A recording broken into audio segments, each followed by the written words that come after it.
1959 में एक उपकार फिल्म आई थी जिसमें एक गाना था, मेरे देश की धरती सोना उगले उगले हीरे मोती। तो यहाँ सोना और हीरे और मोती का जो आशय है वो इन्हीं फसलों से निकलने वाले अनाज से है।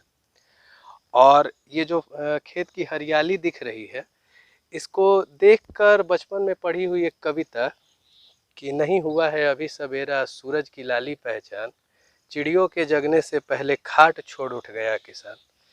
ये जो कविता है वो स्मरण आती है और पता चलता है कि किसानों द्वारा कितना मेहनत किया जाता है, जिसका नतीजा और परिणाम जो है ये हरे भरे खेत हैं।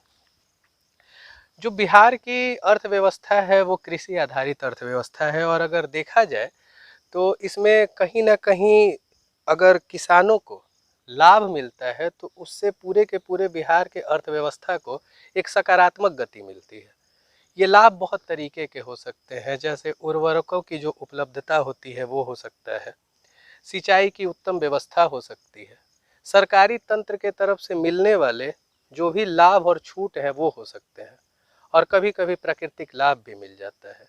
अभी के नक्षत्र जो अभी का नक्षत्र चल रहा है, इसमें जो बारिश हो रही है, इस बारिश के बारे में किसानों ने कोई प्लानिंग नहीं की होगी, क्योंकि उन्हें पता ही नहीं था कि एक चक्रवात आएगा और उस चक्रवात के परिणाम स्वरूप ये बारिश होने लगेगी। लेकिन इस बारिश से किस तरह का लाभ मिला है किसानों को, इसको जानने के लिए हम अभी एक किसान के साथ हैं और इनसे हम जानेंगे कि किस तरह से किसानों के लिए ये बारिश जो है वो बेनिफिशियल है। तो सर, कितने दिनों से आप कृषि कार्यों में? मेरा नाम राम मोहम्मद सिंह है। मैं सीढ़ी ग्राम का निवासी हूँ। वैसे हम तो यहाँ करीब 40 साल से कृषि से जुड़े हुए हैं, लेकिन इन साल जो हथिया नक्षत्र में वर्षा हुआ है हम लोग के लिए एक तरह से वरदान साबित हो रहा है। ये हथिया नक्षत्र क्या होता है, ये जरा हमको बताइए। हथिया नक्षत्र जैसे ये 27 नक्षत्र होता है, लेकिन किसान जो है रोहिणी नक्षत्र से शुरू होता है। रोहिणी नक्षत्र से किसान, और अंतिम में जो ये हथिया चित्रा के बाद उसका ये उसके बारे में कुछ नहीं जानता है। लेकिन हथिया नक्षत्र में भी 4 भाग होता है, जिसमें इसको लोग लोहा, तांबा, सोना, चांदी सब कहते हैं। लेकिन जो वर्षा हुआ है ये हम लोग के लोहा नहीं बल्कि सोना का काम किया है।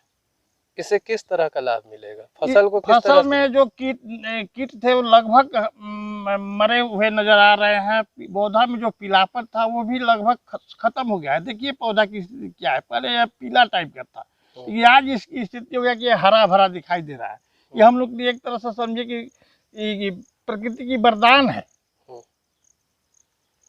तो मतलब ये इस बार जो बारिश हुआ है, क्या इसका अंदाजा किसानों को था? नहीं, हम लोग को अंदाजा नहीं था। पहले बारिश हुआ करता था, पहले किसान इसकी खोज में रहते थे कि कब हथिया नक्षत्र वर्षा आएगा, उसमें सावधान लोग रहते थे। लेकिन बीच में ऐसा इस समय आया कि हथिया नक्षत्र का पानी बरसना लगभग दुर्लभ हो गया, और आज बहुत दिनों के बाद हथिया नक्षत्र में हम लोग को पानी गिरा, जो कि हमको देखने को मिला। और उससे हमारे यहाँ के जो भी किसान हैं सब बहुत लाभान्वित हुए, और बहुत लोगों में खुशी है कि चलो भाई हथिया नक्षत्र हो गया।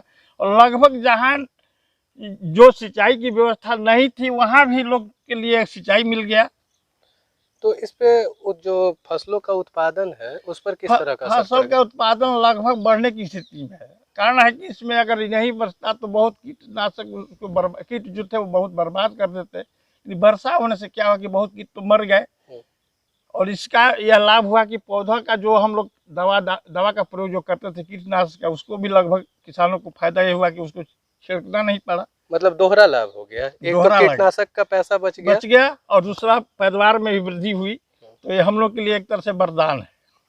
तो अभी आपने सुना, इन्होंने बताया कि ये जो चक्रवाती बारिश हो रहा था, जो कहीं ना कहीं बहुत से लोगों के लिए एक नकारात्मक चीज़ था। बहुत से लोग जो थे वो घरों में आ गए थे और बाहर निकलने से परहेज कर रहे थे, लेकिन इसका एक सकारात्मक असर ये भी है कि किसानों के लिए ये बहुत ही ज़्यादा बेनिफिशियल है। अब इन्होंने बताया कि 2 तरीके से किसानों को लाभ हुआ। एक तो इस बारिश की वजह से जो कीट पतंग थे जिससे कि पौधे को क्षति पहुंचने वाली थी वो लोग मर गए, तो जो कीटनाशक का जो खर्च था वो बच गया। और साथ ही साथ इन्होंने बताया कि जो हथिया नक्षत्र होते हैं उसके 4 खंड होते हैं, और ये बारिश हथिया नक्षत्र के उस खंड में हुई है जिससे कि फसल के पैदावार पर असर पड़ेगा, यानी फसल के पैदावार में बढ़ोतरी होगी। तो दोहरा लाभ मिला किसानों को। बिना किसी ताम झाम के खबरों को सरल और सटीक तरीके से देखने के लिए बने रहिए मीडिया दर्शन पर। धन्यवाद।